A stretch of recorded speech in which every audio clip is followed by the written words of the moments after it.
আমি বাড়ি কই, আপনি বাড়ি কই বলেন কেন?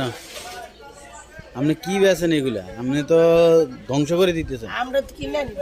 আপনি কিনে আনেন কেন? আপনি জানেন যে এটা ভালো না, বেচা নিষেধ, তারপরেও কেন বিক্রি করেন? ইমানের দিল চাই তাকে লাভ নেই, ইমানের ক্ষমতা নেই আনলোক কথা কোনো। এখন এই জাটকা যে আপনারা আনেন, এই জাটকা বেচার কি অনুমতি আছে কিনা আমি সেটা জানতে চাই। প্রিয় দর্শক, আপনারা এই মুহূর্তে আমি হাজীগঞ্জ বাজারে ডিগ্রি কলেজ রোডে আছি অবস্থিত। এখানে এই যে জাটকা মাছের একটা সন্ধান পাওয়া গেছে, প্রতিদিনে আসে সন্ধ্যায়, ওনারা চাঁদপুর থেকে আসে।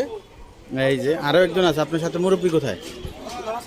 মুরব্বী নামাজ পড়তে গেছে, মাসাল্লাহ আসতেছে, ওই যে আসতেছে। তো ওনাকেও আমি আপনাদের সামনে তুলে ধরবো। আর এই ইলিশ মাছগুলা জাটকা এই মুহূর্তে বিক্রি করা কতটুকু সঠিক আমি জানি না, তাই আমি একটু ভিডিও করলাম। এবং এই যে দেখেন, এই যে আমার আরেকজন বিক্রেতা চলে আসছে, বিক্রেতা অলরেডি চলে আসছে। এই যে ওই যে, আচ্ছা এত ছোট মাছ বিক্রি করা কি উচিত কাকা বলেন? নামাজ পড়ে আসছেন?